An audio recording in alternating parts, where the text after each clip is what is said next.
ఒకటేళ్ల పోరాటం ద్వారా కోర్టులో మేము కొట్లాడుతున్నాం. అది అయితే ఇప్పుడు ప్రభుత్వానికి సంబంధించింది. అలాగే హెచ్సియు రిజిస్ట్రార్కి మేము హెచ్సియుకి సంబంధించిన అధికారుల ఆధ్వర్యంలోనే మేము హద్దులు కూడా గుర్తించామంటూ వాళ్ళు చెప్తున్నారు. దీనిపైన మీరు ఏ విధంగా స్పందిస్తారు? అలాగే ఈ నేపథ్యంలో కొంతమంది విద్యార్థులపైన కూడా కేసులు అయితే అయినట్టుగా తెలుస్తుంది. దీని మీద కూడా మీరు ఏ విధంగా స్పందిస్తారు? ముందు అందరికీ నమస్తే అండి. డిబేట్ లో పాల్గొన్నటువంటి మిత్రులు, టీవీ యాజమాన్యాన్ని కూడా నమస్తే. చిన్న విషయం చెప్పదలుచుకున్నా. ఇప్పుడు ఇంతకుముందు మాట్లాడిన వ్యక్తి నిరంజన్ గారు ఏబీపీ మీరు దూషిస్తున్నారు.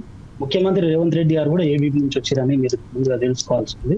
అంతేకాకుండా ముఖ్యమంత్రి రేవంత్ రెడ్డి గారు ఉమ్మడి మహబూబ్ నగర్ జిల్లాకు చెందిన నల్లమల బిడ్డ. ఆయనకు అడవి యొక్క ప్రాధాన్యత, చెట్టు యొక్క ప్రాముఖ్యత గురించి పూర్తిగా ఆయనకు తెలుసు. అయినా కూడా దాన్ని పట్టించుకోకుండా జీవజాలాలు, జంతువులు చనిపోతున్నా కూడా, ఇప్పుడు నిన్న ఒక వీడియో చూశానండి నేను.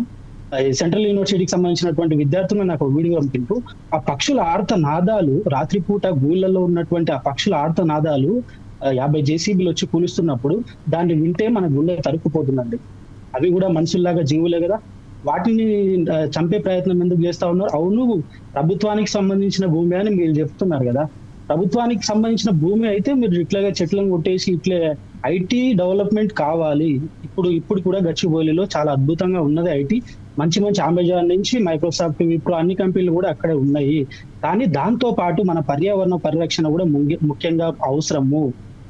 వీరు తీసుకున్నటువంటి నిర్ణయాన్ని వెనక్కి తీసుకోవాలి. ఎంత దుర్మార్గం అంటే, విద్యార్థులు ఆ స్వలాభం కోసం చేయడం లేదు, ముందు తరాల కోసం ఆలోచించి మాత్రమే ఉద్యమాలు చేస్తున్నారనే విషయం మీరు గుర్తుపెట్టుకోవాలి. రేవంత్ రెడ్డి గారు, మీరు కూడా విద్యార్థి నాయకుడు ఉన్నారు, మీరు కూడా ఉద్యమాలు చేసిరు. వాళ్ళని అదే ఇంత విచ్చలవిడిగా అంటే పోలీసులు కూడా కొంచెం ఆలోచన చేయాలి.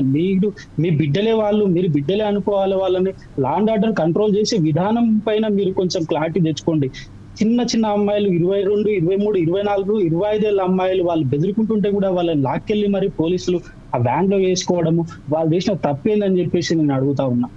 400 ఎకరాల భూమి, అది ఖచ్చితంగా సెంట్రల్ యూనివర్సిటీకి సంబంధించిందే. 1973లో 2300 ఎకరాలతో ప్రారంభమైన యూనివర్సిటీ ఇప్పుడు ఒక 1500 ఎకరాలు కూడా సరిగ్గా లేనటువంటి పరిస్థితి. టీఎన్జిఓ, అక్కడ ఉన్నటువంటి టీఎన్జిఓ కాలనీకి కొంత అప్పజెప్పినటువంటి పరిస్థితి, వెనుక ఉన్నటువంటి గోపన్పల్లికి కొంత అప్పజెప్పినటువంటి పరిస్థితి. ఇలాగే అప్పజెప్పుకుంటా పోతే ఆ సెంట్రల్ యూనివర్సిటీ భూమి మొత్తం నాశనం అయితే, తర్వాత అక్కడ ఉన్నటువంటి జీవజాలాలు, చెట్లు మొత్తం నాశనం అయితే హైదరాబాద్ ఏ విధంగా తయారవుతుంది? ఇంకొక విషయం నేను చెప్పదలుచుకున్నాను. ఇది హైడ్రా కమిషనర్ రంగనాథ్ గారికి ఒక క్వశ్చన్ వేస్తా ఉన్నా.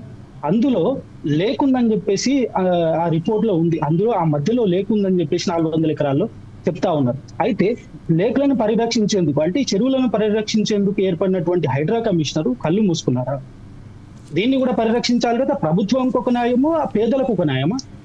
దీని గురించి కూడా ఒక్కసారి రంగనాథ్ గారు సమాధానం ఇవ్వాల్సింది. అయితే రామకృష్ణ గారు, టీజీఐఎస్ అయితే చెప్తుంది ఇందులో ఎటువంటి లేక్స్ కానీ ఏమి కూడా లేవు అంటే స్పష్టం చేసినట్టుగా